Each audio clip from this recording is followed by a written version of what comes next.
Anything else? Not sure. All right.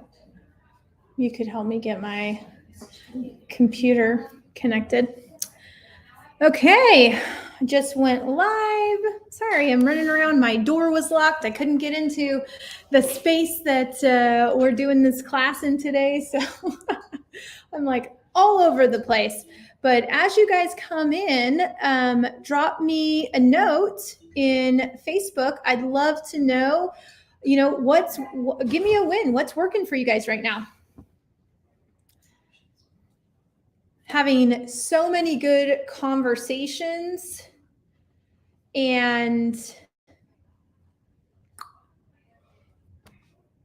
movement. Sorry, getting myself set up over here. Presentation, here we go. Slideshow. Hey, Heather's in the house. Lisa's in the house. Hi, network. So networking is working, i.e. talk to everybody, right? That's always a good idea. E-Blast. If you want a dialed in email system, you definitely want to reach out to Heather in California because they definitely have it dialed in for their team and their farm. Lots of really good, just good things going on. So happy to share any info. We appreciate that. So the topic for today, and this is going to be really good if you guys ask lots of questions. And, I'm going to be sharing some stats with you that are applicable to my market, but I'm also going to be sharing with you how to find this data in your own market so that you can kind of see the trends and kind of where we're going. And I'm going to be doing a couple different things. One, I want to give you guys some education around how we're getting this information. And then two, how you can go get it and how you can use it. So it's going to be a combination of education and then I'm going to challenge you guys. So that being said, I always want you to speak up if there's something that you don't understand. This is not the time to be prideful. If you don't understand a term, if you don't understand where to get the data, and you don't have a person that you can go to, you need to find who that person is, right? Either your coach, your broker, a friend in the business, but don't sit behind and wonder. There are too many resources out there for you to go to be able to do it. And as you guys know, because I always joke, I'm not a super technical person when it comes to numbers, but I always do that. If you know anybody in the Phoenix metro area, I'm always recruiting to my team. And so that's at joinbighelper.com. You can learn more about that. I don't have any resources for this particular class, although Kelsey, I'm sure will be putting up the slides. So bighelpertraining.com. But let's go ahead and jump in. So the first question is kind of, rhetorical, but how's the market? So drop in the chat. How's the market? And you might even, because again, we got a lot of people here online, this is Heather from, Palm Springs, California, and the market is, put it in there, right? And as you guys start to put into the chat, how's the market? This is one of the most common questions. Lisa said, you got to network. Eventually, conversations always come back to how is the market? What's going on in real estate? There's a lot of crazy headlines and different things that are going on. So is the market going great? Is it slowing down? How many times have you been asked this week, are we headed into a marketing crash, right? Or is there a ton of opportunity, right? So from the Boston suburbs, right? Slowing down in the Boston suburbs, although we are still seeing multiple bids. Okay, so we can go deeper on that, right? Oh, Phoenix, lots of buyer opportunity. I don't know who this Facebook user is, but Absolutely, right? Like I'm going to talk a lot about the Phoenix market area, and we got some things that are just trippy going on. It happened really fast, but opportunity. Elisa from Westchester County, New York, the market is still strong. Some unique homes are still sitting, and we're going to talk about that, right? At the crux of, are the indications showing us that we're going into a buyer's market? At the end of the day, you have to be able to answer this question. Now, I would also say one of the first things I'm going to say is it really depends, right? Let's go back to an old Tom Ferry script. It depends. What are you looking to do? Buy, sell, rent, or invest, right? Because if you're a buyer in the Phoenix metro area, opportunity galore, right? If you're a seller, it's a little bit of a different story. And we're going to have to talk about unique homes, right? We're going to talk about days on market and things like that as a seller. And, I'm thinking of Heather's team, who is high-end luxury, right? Like in a second home market. Well, we've got different markets inside of our market. In Paradise Valley, their market's already leveled out, right? Well, that's extremely high end. Their money's coming from different places.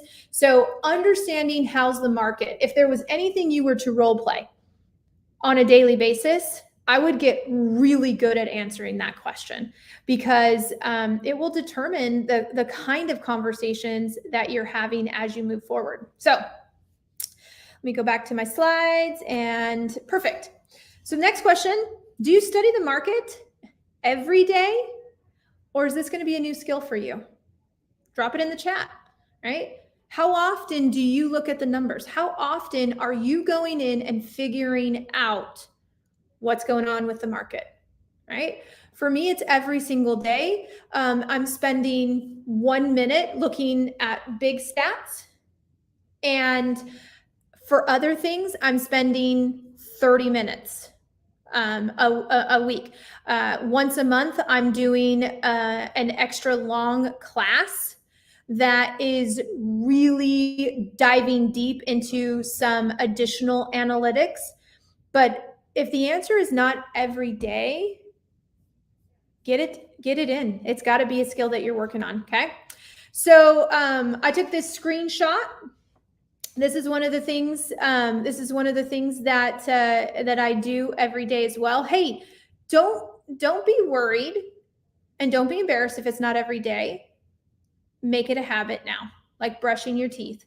Understanding this, right? You can only move forward. So move forward and move on and move forward. So I go to Freddie Mac every single day, and I just want to see the overall trends. I want to see where we're sitting at from an interest rate standpoint. Obviously not a lender, but interest rates affect our business. So there are a couple key things that I'm looking at every day. This is one of them. And, I understand I've got a couple resources. So I've got some bookmarks saved that really help me understand how to track the market. So mortgage rates are important. Now, this is a slide from KCM. I've shared this slide before, but it is still extremely relevant. Mortgage rates are likely to continue to move higher throughout the balance of 2022. We know that at the end of the month, we're probably, actually, I don't even know if it's the end of the month, it might be next week, 27th, somewhere around there, right? We know that there's most likely going to be an interest rate, it's going to go up. I've heard up to a point, right? Which could be big, right? Because if we go back, as of yesterday, we were at a 5.5 in a traditional conventional 30-year fixed. So 6.5, wow, that's devastating, right?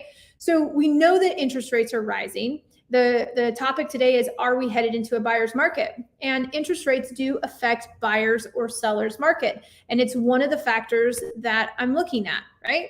So in times of high interest rates, and I'm not going to make this class all about inflation, because I really want to get to buyer's market, seller's market type content. But we know that inflation is high, and that is why interest rates are rising. But typically what we see happens to home values is home values rise. So buyers are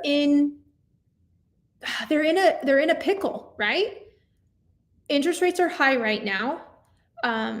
They're going to get a little bit higher. Home values are still appreciating.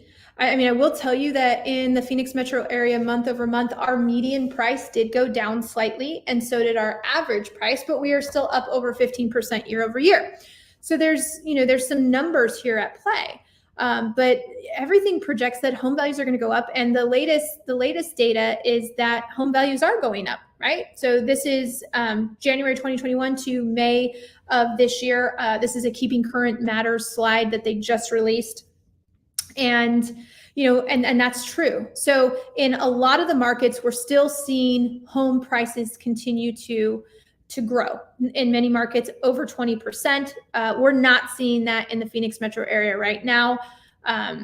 We're down month over month, but we're still up year over year tremendously, right? All of these things play into what's going on, right?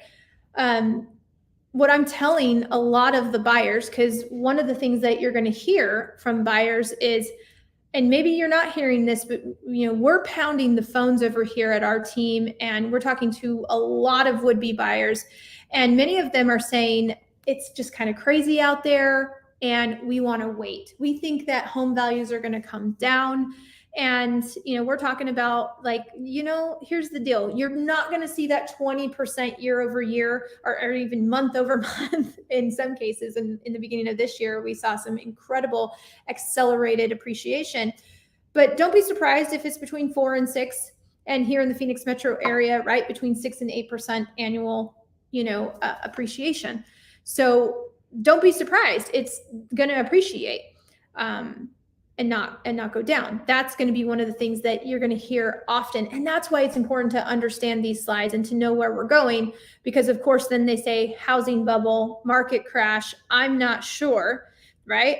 And they keep saying we're going to go into a buyer's market, housing crisis, buyer's market. This is one of my favorite slides from KCM, because they talk a lot about a recession doesn't equal a housing crisis. And I really, am starting with this education for you guys, because one, you should know how to combat. Are we in a housing bubble? Are we headed into a buyer's market? How do we know if we're in a buyer's market? I'm going to answer those questions, but if you can't talk to them about their belief system, I need to know where they're coming from. Did they lose a house in the last big recession and housing crisis? Did they have a family member lose a house, right? For those reasons, they may be very scared to buy a home right now because they think the market's going to crash. So that's going to be one of the objections you have to overcome in order to get your buyers to make a move right now. But it's also really important to understand what curiosity. In the chat, how many of you guys how long have you been selling real estate, right? So in the chat, type how many years you've been selling real estate. Because I'm just totally curious. And how many of you guys sold real estate during the last big housing crisis? How many of you guys got licensed in the past couple years where, we were in a completely unique environment? So 22 years, 7 years, 4 years. So we've got a varying number of years, 7.5 years, 15 years, right? So some of you guys have experience in changing markets, and you've been through some sales cycles, right? So in 22 years, how many buyers markets and sellers markets did you move through, right? That were not recession related, right? That were not housing lending fraud related. I think it's important that you understand where you're at in the context of cycles, because in our market, we do have cycles, right?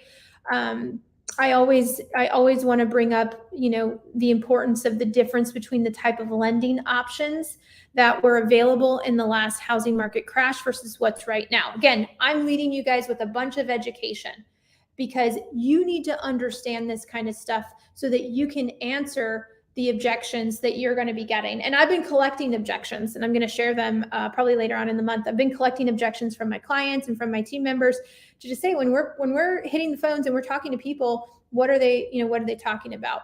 And these are some of the slides that I use to help people understand why the market that we're in right now in the Phoenix metro area is vastly different than '08. It feels similar for a lot of people who lived here, right? Because we were hit hard here. So they see all these signs and they keep thinking, oh no, this is going to happen again. I'm just going to wait, right?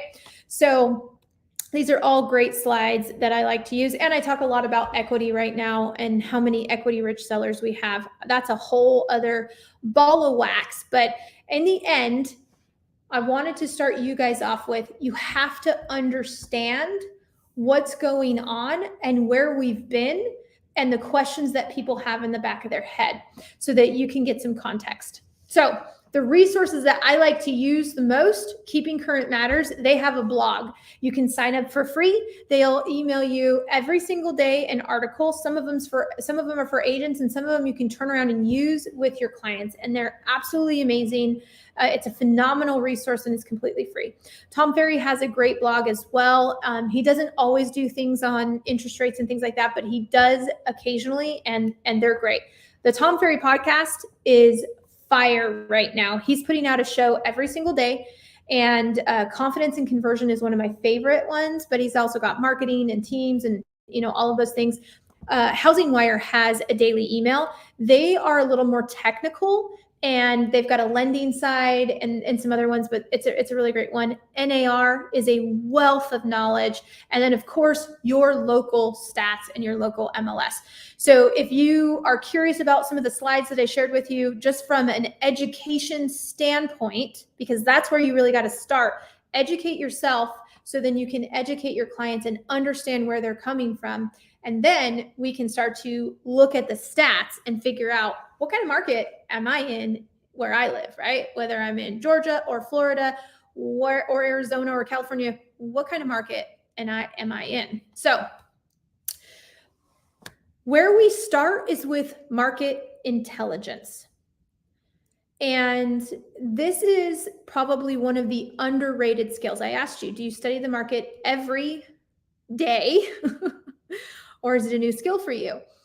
Studying the market or having market intelligence is going to be one of the things that really lend confidence to converting buyers and sellers. So we're going to talk about, where do you find it? What do you do with it? Why is it significant? And how do I use it effectively? Right? And we're going to pack that in like 30 minutes. Merrill, my husband, he did a show a couple weeks ago. It's on our YouTube channel about how to do a market update.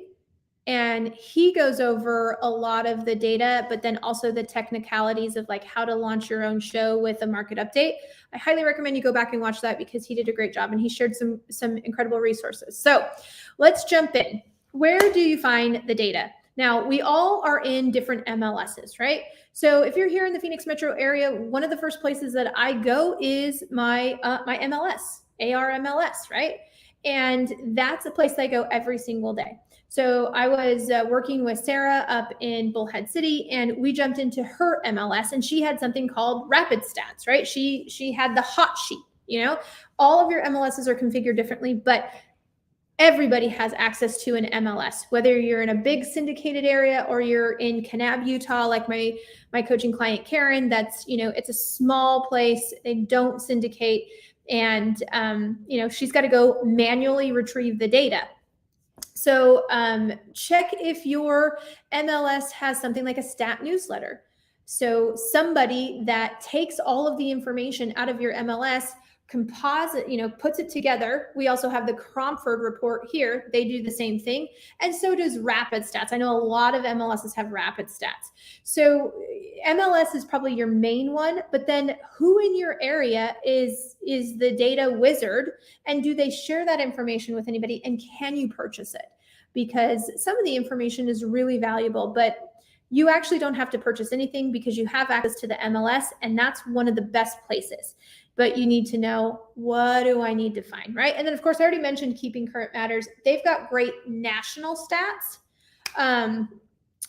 They've got great national stats, but you're going to want to break it down to your local. And that's going to require you to go back into your MLS. So no excuses, right? And I also want to make a point that I find that it's really, really important that you be the one doing it. you could assign this to an assistant. You could just go for us to the Cromford report and just read what they've done. But the reason that I find it very valuable to have my agents and my team leaders go into the MLS and retrieve at least a couple data points that I'm going to share with you guys here is so that you can start to see cycles and you can internalize it, right? I was thinking back, my husband and I were talking about this. I was thinking back to, before we had GPSs, right? So now everybody has a GPS, and you want to go somewhere, you just program it into your GPS and you go. How well could you get to where you needed to go after one trip if you didn't have your GPS, right? When you put in your GPS, you're just following the blue line. You're really not paying attention, right? But if you didn't have your GPS and you were going, you're paying attention. Or you could think about when you drive somewhere versus when someone drives you there, right? When someone else is driving, are you paying attention? No, I'm on my phone playing Candy Crush or on Instagram or responding to a text message, right? Like if someone else is driving, I'm not, turn left here, turn right. And so I liken that to really studying the market. So every single day you should be going in and retrieving some of this data so that you can internalize it. Don't just rely. Now, I do have a virtual assistant that also helps me. We collect the data and then she puts it into a graph for me, which is really cool. And I will show that to you too. So I do think it's really important that you don't just follow the blue line, but that you study the market yourself and that you study some of the same data sets, because that's also really important. If you are in a big area or you are in a small area, right? Like Elisa, she's works in Westchester County, New York, right? So she may pull the data differently than someone else. And if she's going off of someone else's data, she may not understand how they pulled it and why it's relevant. So that's kind of the really important part, is that you are taking time to understand the data that you're pulling in. Are you pulling it for your whole region, or are you pulling it city by city? So what kind of data should you be looking for, right? What are the data sets? So the number one that that we do often, not often, but like every day, the number one that I'm looking at is the total number of active homes. So every single day, that's the first piece that I'm looking at, is what's the total number of active homes. So this morning when we ran the numbers, the total number of active homes was 17,070. Okay. Now, when I say active homes, what do I mean? I'm looking at all residential. So see what I mean? Like if for my person that's here from Phoenix, right? Like when Christy says there's 17,000, and if you just, parrot that and they say, well, is that all active homes? Does it include modular homes? Does it include raw land? No, it's just residential resale. So I'm also pulling the same data set, right? So when I go to active, I'm doing residential and I'm looking at the same data set. But maybe I specialize in the condo market, right? Like maybe I specialize in Scottsdale condos. So that would be a different data set of active homes. Or maybe you only sell in, Peachtree City, Georgia, or maybe you are in a couple. I'm also pulling all the data for the entire ARMLS, right? So that's my whole MLS. That's East Valley, West Valley, North. It's the whole thing, and that's important. So I know that data, and that's where I'm looking. So the first one I look at is the total number of active homes. And then what I really want to find out is what's the month supply of inventory. Oh, hold on, let me back up. With the total number of active homes, is the trend going up or is the trend going down? So I told you that, we look at these numbers every single day. And, in March, I just picked a date, March 28th, March 28th. There was only 4,935 active homes. 4,935 active homes in March. Fast forward to today, and as you guys know, we're over 17. So obviously, total number of active homes is going up in the Phoenix metro area, right? It's going up at a very accelerated rate. And that's one of the things that I'm looking at is the trend going up or is the trend going down? And so the next one I said was the month supply of inventory. And how do I find, the month supply of inventory? And that is, I'm going to first look at the number of pending homes, right? So one of the things that I'm going to do is I'm going to look at the months or the number of pending homes. And is that going up or down? But then I'm going to look at the number of closed homes. So this C30, C30 is closed in the past 30 days, right? What are the homes that have closed in the past 30 days? So we have 17,070 active homes, right? And closed in the past 30 days is 7,020. So I'm going to take my total number of closed in the past 30 days. I'm going to divide it by the number of active homes, and that's going to give me my month supply of inventory. And my month supply of inventory is 2.43. So again, is it going up or is it going down, right? Like I want to know what's going on. So one of the things I told you guys, and I'm going to share this with you. Let me come back over here, escape. We're going to drag a window over. And I didn't bring my glasses. Okay, let me come over here. So this graph is a nice little simple graph that, and I'm going to see if I can make it bigger for you guys. Okay, so this is for the Phoenix metro area, and I told you every single day we go in and we track the numbers. But then in addition to that, I have my VA go in and put it into a graph. So the blue line is my active supply of inventory. So you can kind of see that, what happened. And this is, the graph starts in about March of 2021, right? So our inventory went up at the end of 2021, and then 2022, it just started to plummet, right? January, went down, and then Easter happened and our inventory did this, okay? That hard line is a trend, right? It's a trend that I'm watching. And that's, my active number of homes. So it makes sense if my active number of homes is going up, and then I look at my pendings and my closed, and my number of closed is going down, right? My number of closed is going down. My month supply of inventory is now going up. So MSI is your month supply of inventory, and that's often a number that people kick around, right? So I'm going to do a little bit of a poll right now. In your opinion, and by the way, you can't get this answer wrong, so don't be afraid and don't be embarrassed to answer. In your opinion, in your market, what would be a buyer's market for a month supply of inventory, right? So as of right now, the Phoenix metro area has a 2.43 month supply of inventory, meaning if no new homes came on the market, we would sell through all of our inventory in about 2.5 months, right? And, what was our month supply of inventory in April? We were under a month. I mean, check that out, right? In April, we were at a half a month supply of inventory. So from April to July, we jumped up, okay?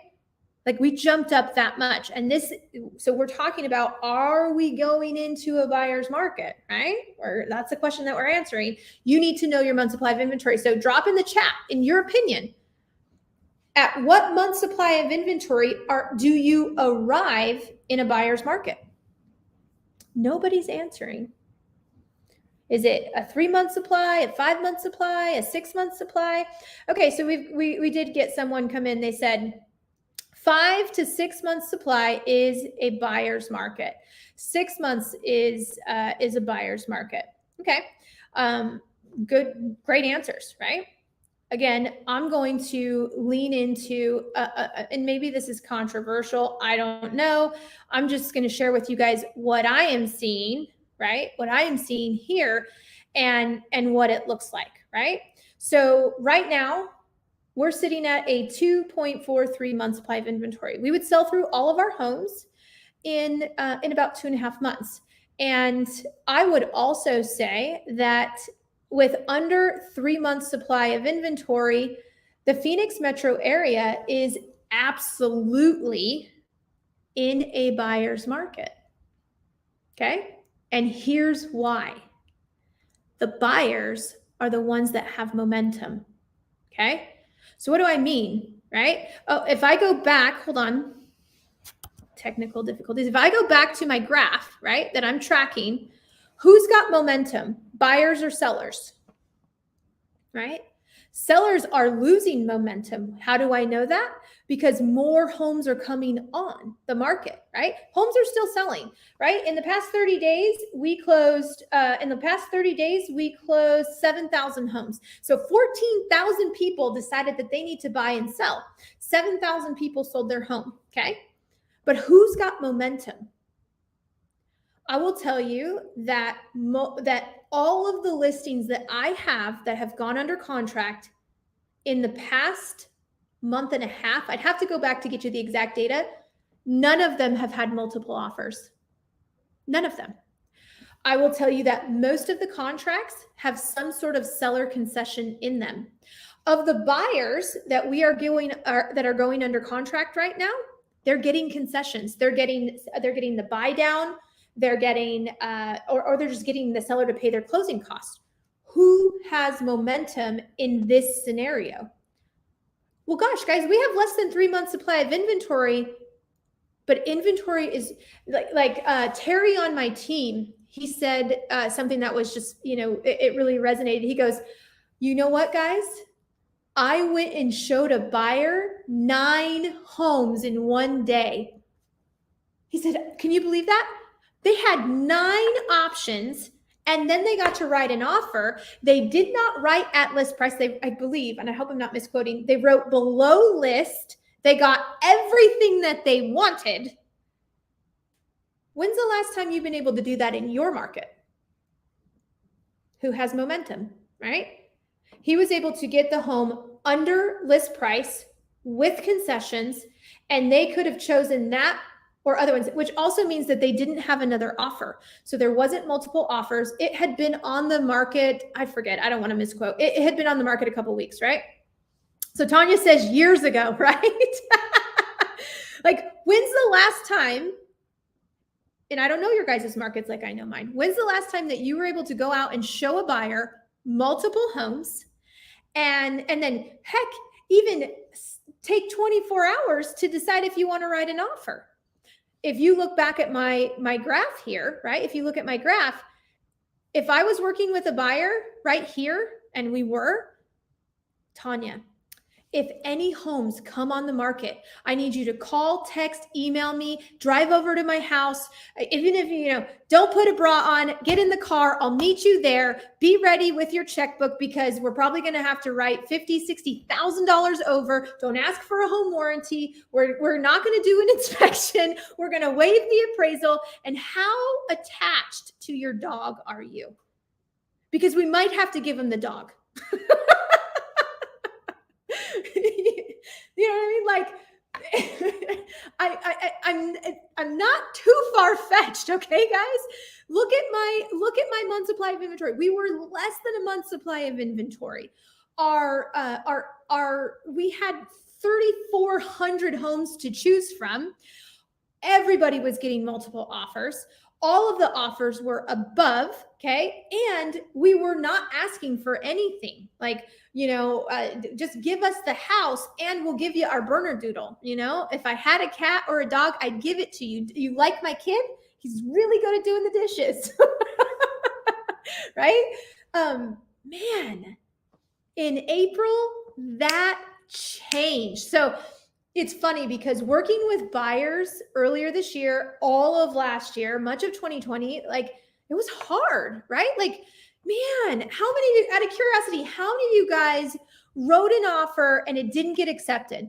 How many of you guys had buyers that didn't get their offers accepted, right?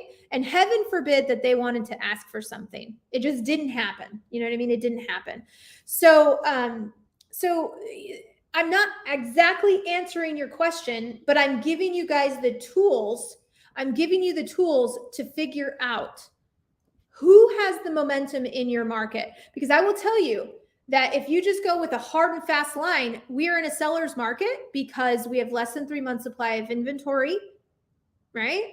But I'll also tell you that I spoke to an agent this morning. I won't name names, so I'm not giving away listings. She's in a mastermind of mine. I spoke to an agent this morning. House is listed at 525, and she said if a buyer came to me today and offered me $500,000 and can close in the next 4 weeks, I would take it. 25,000 off of list price. Who's got momentum, that seller or the buyer? Right? So let's go back to the stats. Or sorry, let's go back. Where's my mouse? First of all, let's go back to the slideshow. So here in the Phoenix metro area, buyers have all the momentum. Technically, we are in a seller's market, and it's still a great time to sell. I'm not saying that it's not a great time to sell at all. It still is a great time to sell, depending on what you want to do. So when someone asks me, how's the market? I'm like, depends. What do you want to do? Because if you're a buyer, working with buyers is fun right now because one, they have multiple options. Two, the sellers are giving things that they didn't give. If I'm working with a seller right now, it's a very different conversation, right? I have to reframe those expectations and get them in line, okay? Because we're going to compete. I know Fred sold his home $100,000 over list, and they didn't even have to vacuum in March. You're going to have to vacuum, paint, stage, and clean up all the dog poop in the backyard because we're competing against other homes now, right? Earlier this year and last year and the year before, it was dump your junk. You live next to a power line, sell your home because there were no other options. Buyers have options now, which with high interest rates, we have less transactions happening, right? So that's important. That's important to note. I'm looking at the month supply of inventory, but I'm also looking at the number of price reductions. And here in the Phoenix metro area, I should have pulled up a graph, and I apologize that I didn't, but the number of price reductions that are happening, 3 weeks in a row now, 25% of all of the inventory has done a price reduction. So 25% of all of the homes week over week have done a price reduction. And so again, who has momentum? Do the sellers have momentum in that? The sellers they probably listed too high, right? At that point, they probably listed too high. They didn't get an offer. They still really need to sell. They're still up 15% year over year, right? So they still have a ton of equity, but it is. And then I'm also looking at the average and the median sales price, right? Is that trend going up or is that trend going down? Basically, I'm looking at trends. Now, another thing that I would say about trends, and this is kind of important, there is a natural cadence. And actually, you can see that in my, let me go back to my stats. So if you were to look over here, you can actually see there is a natural like up and down. That's weekly, right? Because think about the cycle. So if I was just looking week over week, that's not a trend. You know what I mean? That's just the normal. On Wednesday, Thursday, and Friday, a bunch of homes come on the market. And on Monday, Tuesday, they all go under contract, right?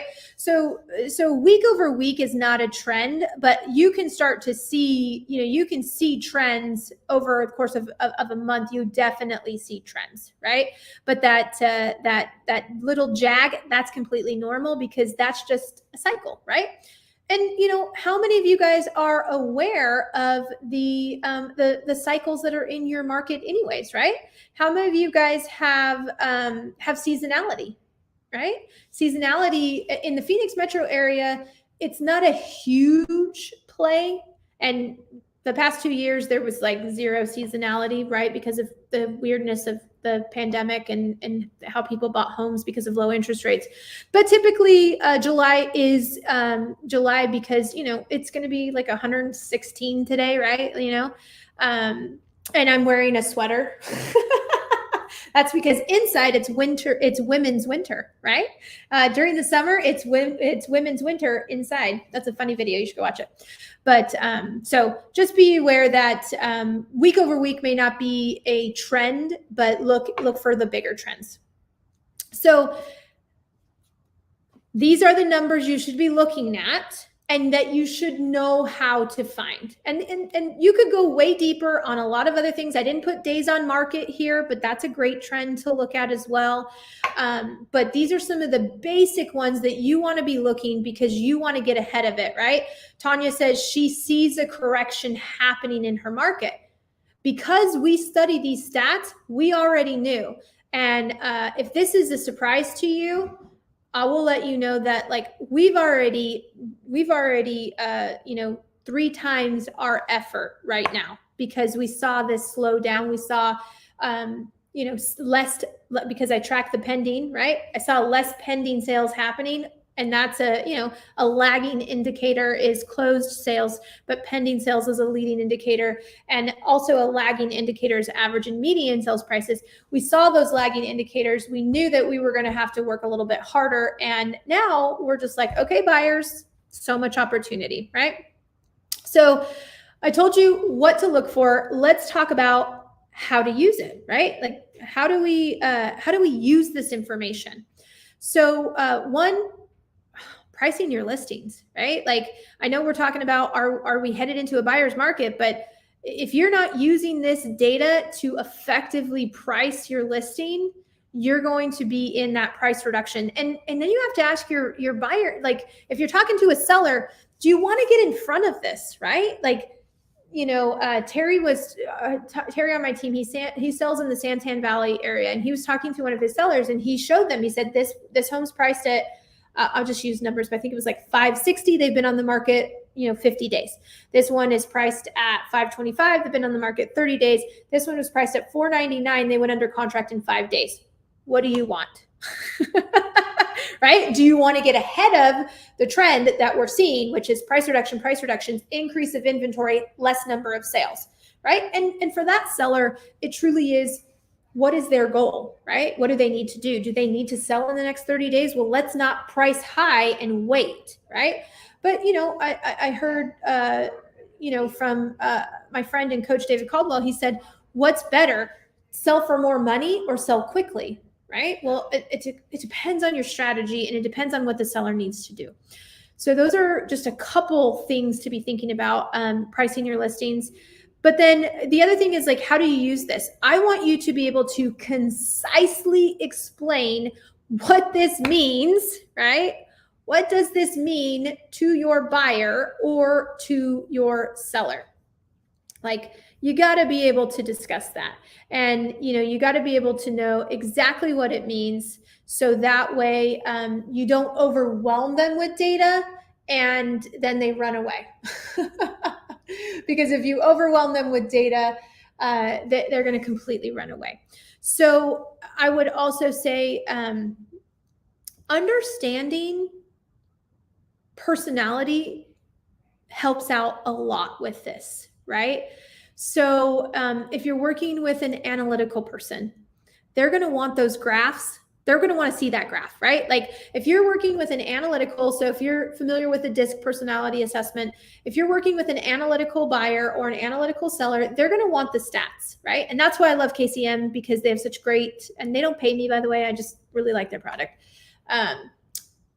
They have such great graphs, right? Save those graphs on your phone, be able to pull them up and be able to share them, right? Lean into the data. I don't have a crystal ball. Like I had a great conversation with a client last night, and they don't want to move until next year in May. And she's like, should we start gutting the house and doing all this renovation? And I was like, no, not right now. She wanted to take out, they were going to refinance. So they're sitting at a 2.8.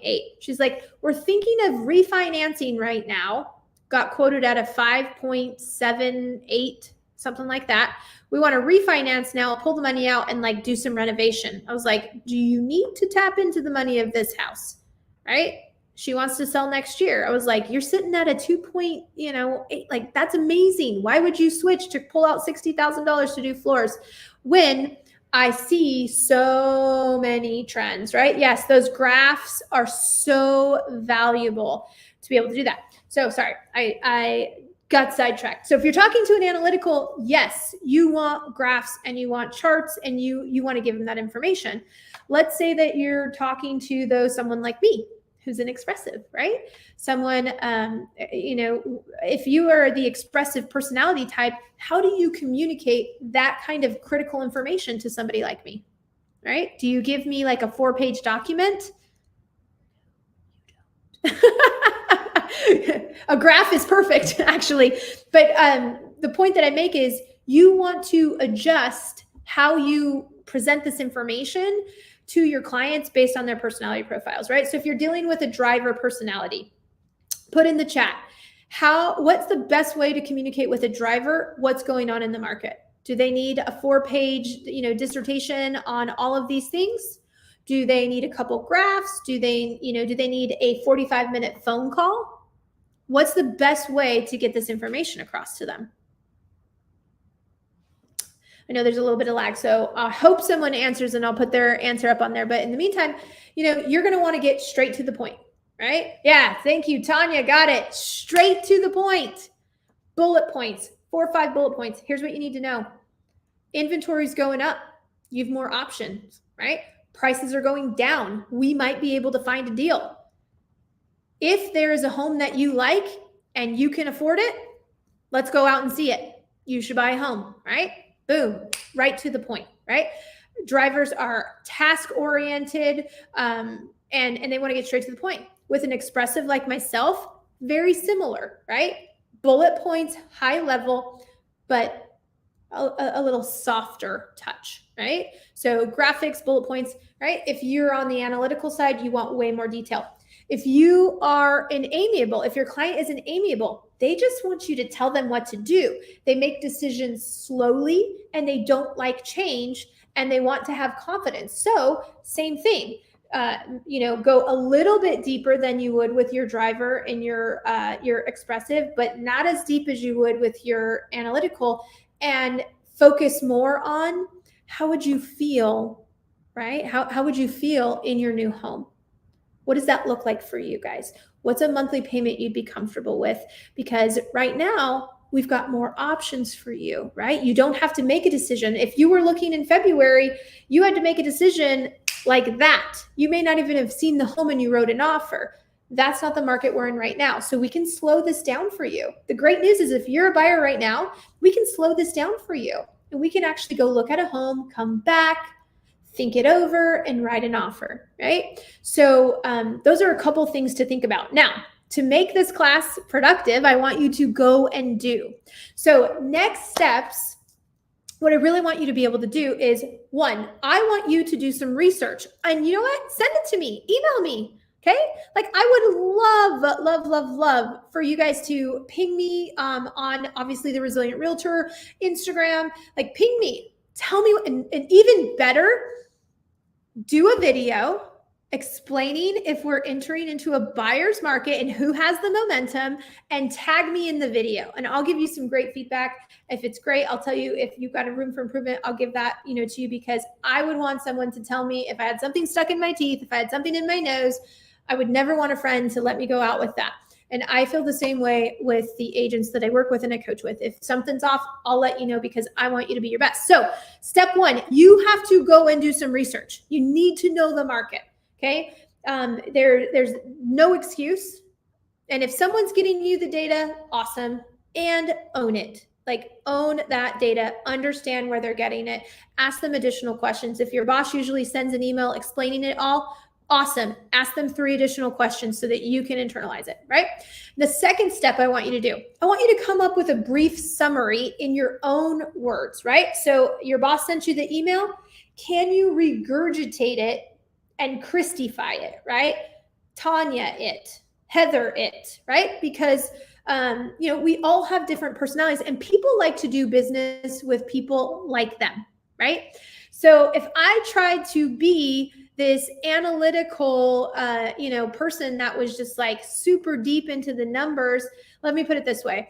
I am not an engineer and I don't speak like an engineer.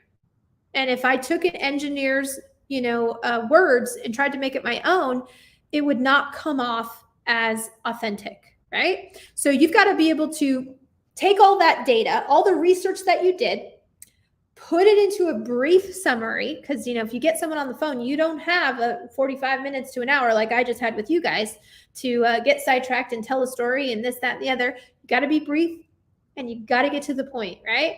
And I want to see your personality in it. Okay? I want to see your excitement and I want to see your belief system. And then this one is super, super important. After you've done that, I want you to go into ideally your CRM or your spreadsheet, but you need to go back in and go through all of your buyers and write down who they are, where they're at in the buying process, and how you're going to communicate this to them, right? Identify those people. If you were working with them, and again, I'm giving very specific dates because I know when our market shifted, right?